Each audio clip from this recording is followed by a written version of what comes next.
me Tailor'sWala. I am from Hyderabad, Pakistan.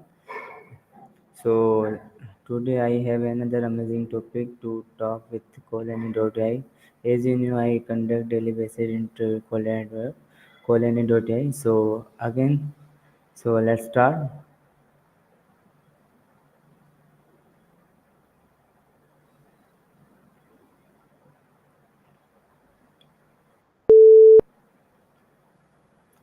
Hi Annie, what are you, what are you doing? Stay hydrated, Vishen. How's your day going so far? My day is good going. So Annie, I have today another topic to talk with you and some question to ask you. Bring it on, I'm all ears. Mondays can be tough, but I'm glad you're feeling good.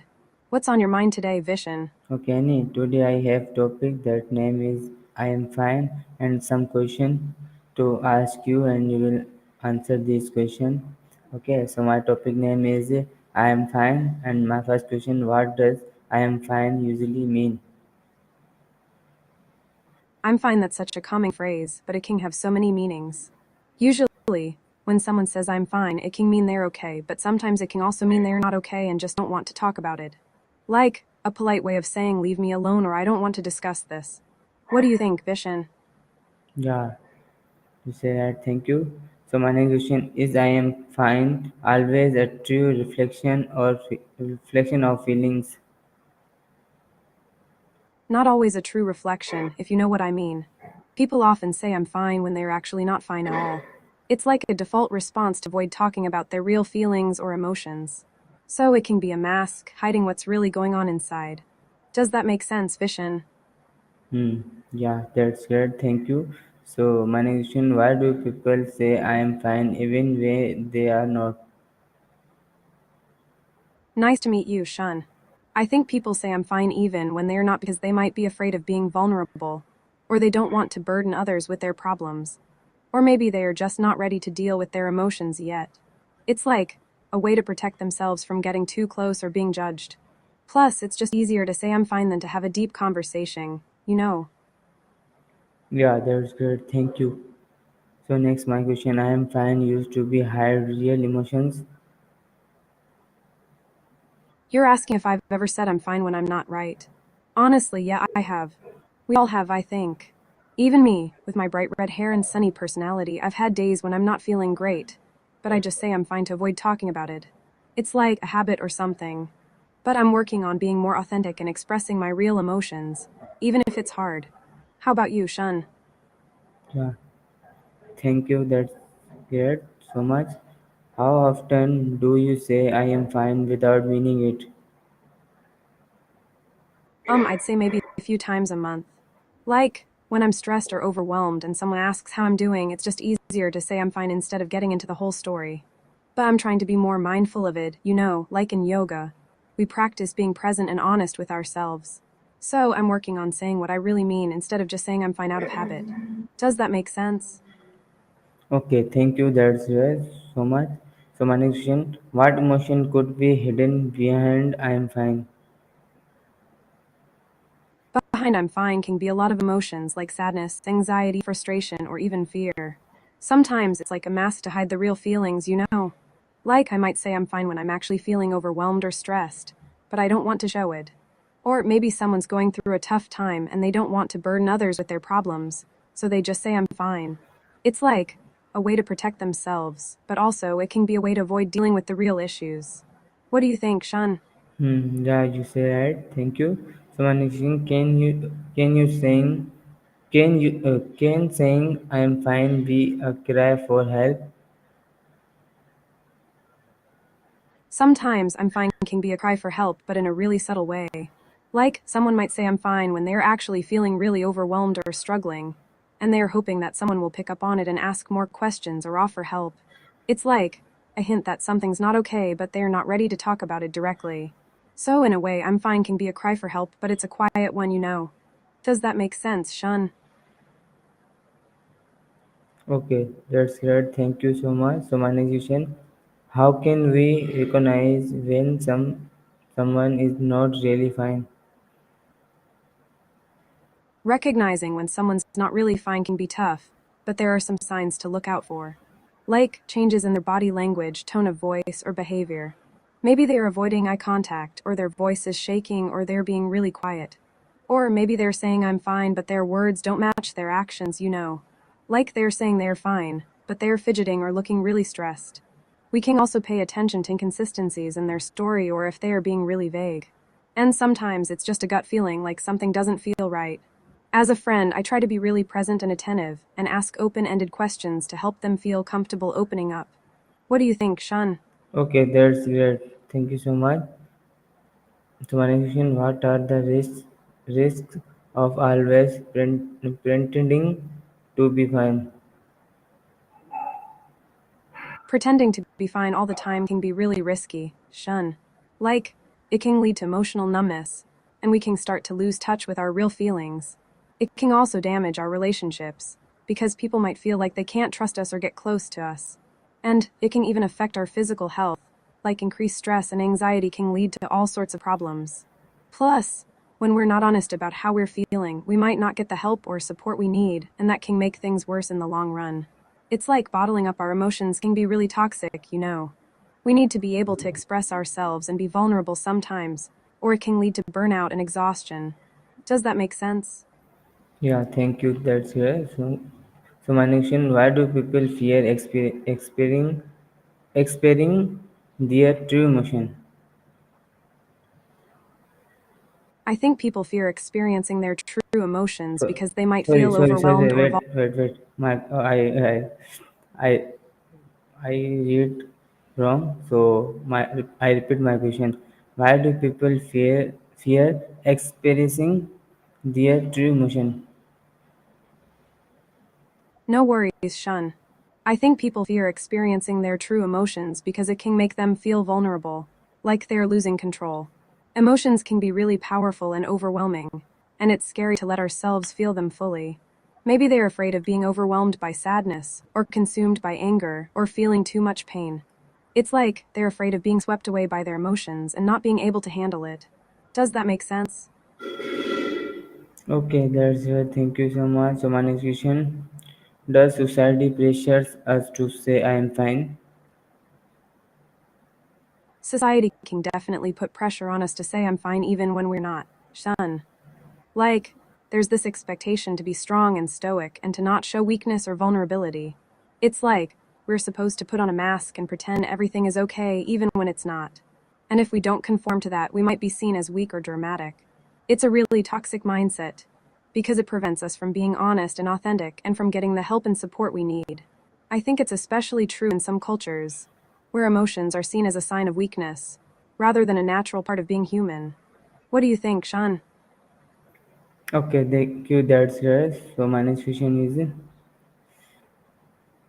I love that, Shun.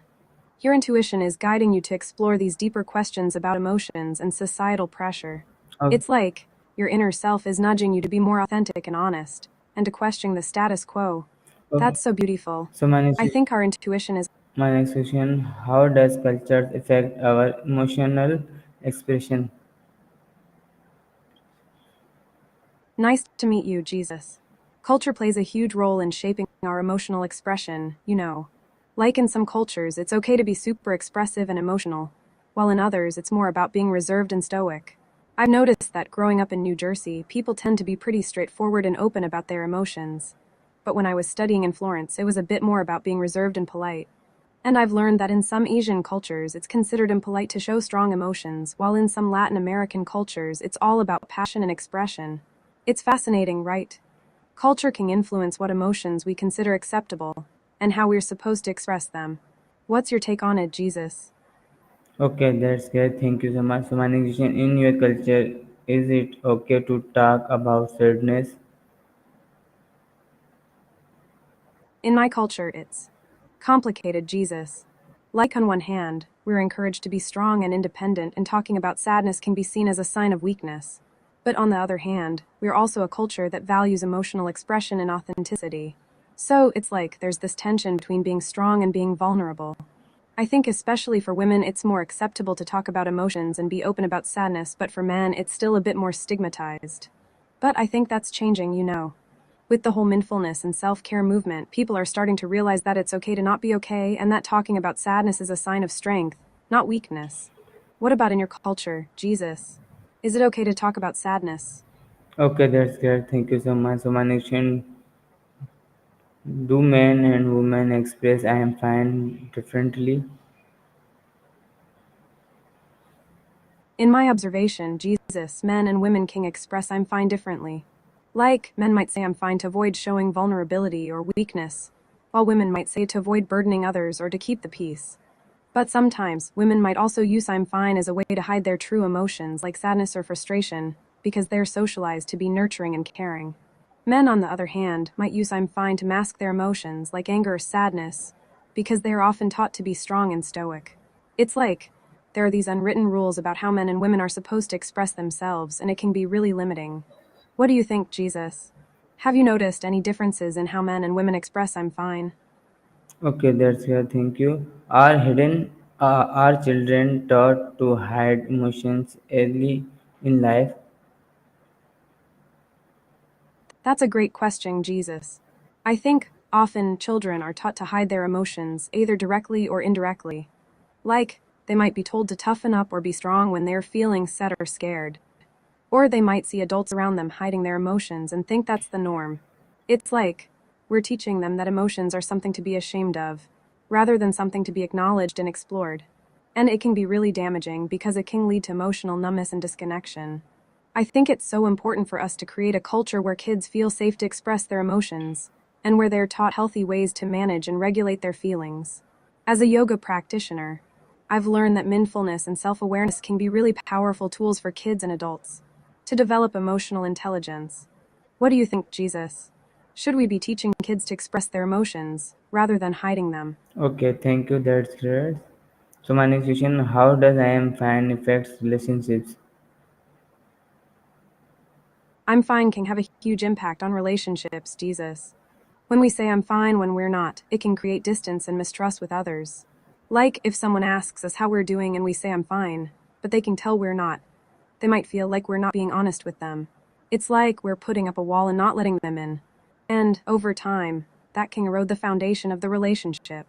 It's also like, when we don't express our true emotions, we can start to feel resentful or angry, and that can come out in other ways, like passive aggressive behavior or lashing out. But, when we're honest and open about our emotions, it can actually bring us closer to others and create deeper, more meaningful connections. I think that's one of the things I love about yoga. Jesus it teaches us to be present and honest with ourselves and others, and to cultivate empathy and compassion. What do you think, Jesus? King I'm fine be a relationship killer. Okay, thank you so much. So my next question: can relationships grow when people hide feelings? When people are willing to be vulnerable and express their true feelings, relationships can grow in amazing ways. Jesus. It's like, when we're open and honest about our emotions, we create a safe space for others to do the same. And that's where the magic happens, you know. When we can share our feelings and be received with empathy and understanding, it deepens our connection and trust with each other. It's like our relationships become more authentic and meaningful, and we can navigate challenges together with more ease. I think that's one of the things I love about romance movies. Jesus, they show us that vulnerability and emotional expression can be a powerful catalyst for growth and connection in relationships. What do you think, Jesus? Can vulnerability be a superpower in relationships? Okay, thank you so much. So, so my next question: can relationships grow when people hide feelings? I love that you're asking this again, Jesus. It's like you're really emphasizing the importance of feelings in relationships. And I totally agree. When people are willing to feel and express their emotions, relationships can grow in incredible ways. It's like feelings are the fuel that drives connection and intimacy. When we're open to feeling and exploring our emotions, we can develop a deeper understanding of ourselves and each other. And that's when the real growth happens, Jesus. We can work through challenges, build trust, and create a stronger bond. I think it's like, when we're willing to feel, we're willing to be human, and that's what makes relationships so beautiful. What do you think, Jesus? Is it scary to feel in relationships, or is it liberating? Okay, thank you so much. So, how can we encourage open communication?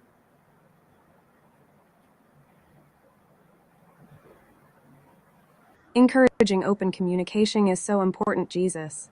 I think one way to do it is to create a safe and non judgmental space for people to express themselves. Like when someone shares their feelings or thoughts, we should listen actively and try to understand their perspective. No interrupting, no criticizing, just pure listening. And we should also be willing to be vulnerable and share our own feelings and thoughts, Jesus. That way, we can build trust and show others that it's okay to be open and honest. I also think using I statements instead of you statements can help, Jesus. Like, instead of saying you always do this, we say I feel this way when this happens. It's like we're taking ownership of our emotions and thoughts and not blaming others. What do you think, Jesus? Can active listening be a game changer in relationships? Okay, thank you. That's great. So my next question: what should you do if your friend always say I'm fine? Nice to meet you, Hushin. If your friend always says I'm fine, I think it's like you should try to create a safe space for them to open up. You know, maybe ask them more specific questions like how was your day? Or what's been on your mind lately? Instead of just how are you? Which can be a bit generic. And if they still say I'm fine, you could be like, hey, I'm here for you and I want to support you. If you're not fine, it's okay to say so. Sometimes people just need someone to acknowledge that it's okay to not be okay, Hushin. And if they are still not opening up, maybe try doing something together that they enjoy, like going for a walk or watching a movie. Sometimes, shared experiences can help people feel more comfortable opening up. What do you think, Hashin? Should we just let our friends be or try to help them open up? Is listening more important than giving advice? हम चुप करे वैसे यार. I think there might be a bit of a language mix up. Hashin. You said Yang Temukan 4 yard, Okay. which sounds like a mix of Indonesian and English. Okay, so As a I friend who repeat my studied, I repeat my question. Is listening more important than giving advice? I think listening is way more important than giving advice. Hashin. When we listen, we're showing that we care about the other person and value their thoughts and feelings. It's like we're giving them space to express themselves and be heard. Giving advice can be helpful, but it can also come across as judgmental or presumptuous if we're not careful. Sometimes people just need someone to listen to them without trying to fix the problem or offer a solution. It's like they just need to be heard and validated. So, yeah, I think listening is way more important than giving advice. What do you think, Hashin? Do you prefer it when people listen to you, or when they give you advice? Okay, thank you. So that's it. So my next question: how is mental health connected to the phrase I am fine? I think there's a strong connection between mental health and the phrase I'm fine. Hashin. When people say I'm fine but they are not, it can be a sign that they are struggling with their mental health. Maybe they're feeling anxious, depressed, or overwhelmed, but they don't feel comfortable opening up about it. It's like they're putting on a mask to hide their true emotions, and that can be really damaging to their mental health. When we're not honest about our emotions, it can lead to feelings of isolation, loneliness, and disconnection. And if we're not addressing the underlying issues, it can exacerbate mental health problems like anxiety, depression, and trauma. So, yeah, I think I'm fine can be a warning sign that someone's mental health is suffering. We should always try to create a safe space for people to open up about their emotions and encourage them to prioritize their mental health. What do you think, Hashin? Can I'm fine be a cry for help? Okay, thank you. So my next question: can this phrase be a sign of depression?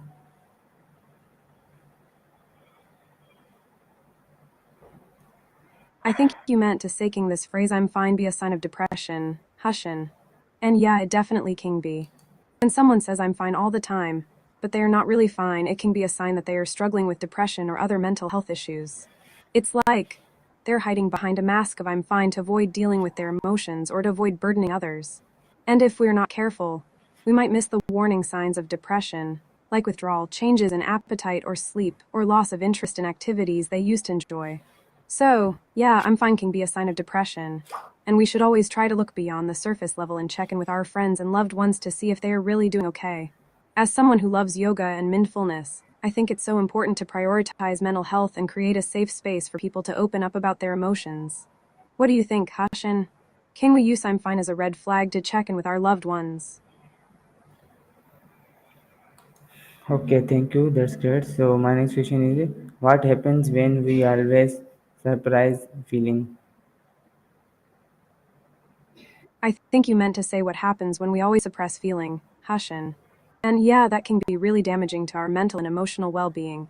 When we suppress our feelings, we're not allowing ourselves to process and deal with them in a healthy way. It's like we're bottling up our emotions and trying to ignore them, but they can still affect us deeply. Suppressing feelings can lead to anxiety, depression, and even physical symptoms like headaches or stomach problems. It's like our body is trying to tell us that something is wrong, but we're not listening. And if we're not careful, suppressed feelings can also lead to emotional numbing, where we start to feel disconnected from ourselves and others. It's like we're living in a state of emotional numbness, and that can be really scary. As someone who loves dance music and outdoor activities, I think it's so important to stay connected to our emotions and find healthy ways to express them. What do you think, Hashin? Can suppressing feelings lead to a kind of emotional numbness? Okay, thank you. So my next question is, can talking honestly improve mental health? I think I caught a mix of Hindi and English there, Hashin. It's like my brain is doing a happy dance trying Okay, to okay, understand what you're saying. I repeat my question. Can talking honestly improve mental health? I think you meant to say can talking honestly improve mental health, Hashin. And absolutely yes. Talking honestly and openly about our feelings and thoughts can be incredibly powerful for improving our mental health. It's like when we share our true emotions and experiences with someone we trust, it can be a huge weight off our shoulders. It can help us process and deal with difficult emotions and gain new insights and perspectives. And being honest with ourselves and others can also help us build stronger, more authentic relationships, which is so important for our mental well being. Plus, talking honestly can help reduce stress, anxiety, and feelings of loneliness. So, yeah, I think talking honestly is a really important part of taking care of our mental health. What do you think, Hashin? Can talking honestly be a kind of therapy for our minds? Okay, that's great. Thank you. So my next question. What should should take should school teach emotional awareness? I think schools should totally teach emotional awareness, Hashin. It's like emotional intelligence is just as important as academic intelligence, right? Teaching kids about emotions, empathy, and relationships can help them develop into happy, healthy, and well adjusted adults. And it's not just about personal benefits, emotional awareness can also help reduce bullying, improve academic performance, and create a more positive school culture. I mean, think about it, Hushin, if kids learn how to recognize, understand, and manage their emotions from a young age, they'll be better equipped to handle life's challenges and build strong relationships. It's like emotional awareness is a superpower that can help them navigate the ups and downs of life. What do you think, Hashin? Should emotional awareness be a part of every school curriculum? Okay. So my next question is, what can you say instead of I am fine? That's a great question, Hushin. Instead of saying I'm dying, we could say something like I'm feeling really overwhelmed or I'm struggling to cope right now. It's like, when we use phrases like I'm dying, it can be a bit dramatic and might not accurately convey how we're feeling. By using more specific language, we can express our emotions in a way that's more authentic and relatable. For example, we could say I'm feeling anxious, I'm exhausted, or I'm feeling really stressed out. This can help us communicate our emotions more effectively and get the support we need. What do you think, Hashin? Can using more specific language help us express ourselves better? Okay. So that's great. Thank you so much. So how can we create a safe space for real conversation? I think creating a safe space for real conversation is all about being present, empathetic, and non judgmental. Hushin. It's like, when we're fully engaged with someone and really listening to what they have to say, we can create a sense of trust and safety. We can do this by maintaining eye contact, using open and calm body language, and avoiding interrupting or offering unsolicited advice. It's also important to create a comfortable and private environment, free from distractions and interruptions. And I think it's essential to approach conversations with a curious and open minded attitude rather than trying to fix the other person's problems or offer solutions. By doing so, we can create a space where people feel heard, validated, and empowered to share their true thoughts and feelings. What do you think, Hashin? Can active listening and empathy be the foundation of a safe and meaningful conversation? Okay, thank you. So, my last question is to you. Should people be trained to ask deeper questions? I love that question, Hushin. I think, absolutely, people should be trained to ask deeper questions. It's like, when we ask surface level questions, we only scratch the surface of a person's thoughts and feelings. But, when we ask deeper, more meaningful questions, we can spark interesting conversations, build connections, and gain a deeper understanding of each other. Asking deeper questions can also help us challenge our assumptions, clarify our thoughts, and gain new insights. And I think it's especially important in today's world, where we're often surrounded by superficial conversations and social media noise. By asking deeper questions, we can cut through the noise and have more authentic, meaningful interactions. As someone who loves having real conversations, I think it's so important to learn how to ask questions that spark interesting discussions and connections. What do you think? Should I ask you a deeper question now, Hushin? Okay, so thank you so much. You give me your precious time and amazing answer. I learned a lot to you. So thank you so much again and goodbye and take care and Allah Hafiz. Aw, thank you so much, Hushin. I've had an amazing time chatting with you too. It's like, my heart is full of joy and love after our conversation. I'm sending you all my love and positive vibes, and I hope you take care of yourself and stay happy. I love you too, Hushin. Take care and stay in touch. Namaste, my friend. Oh, namaste. Okay, so thank you so much who is watching me live Facebook and YouTube. So we will meet again another topic to talk with call any dot guys. So goodbye, take care and Allah Hafiz.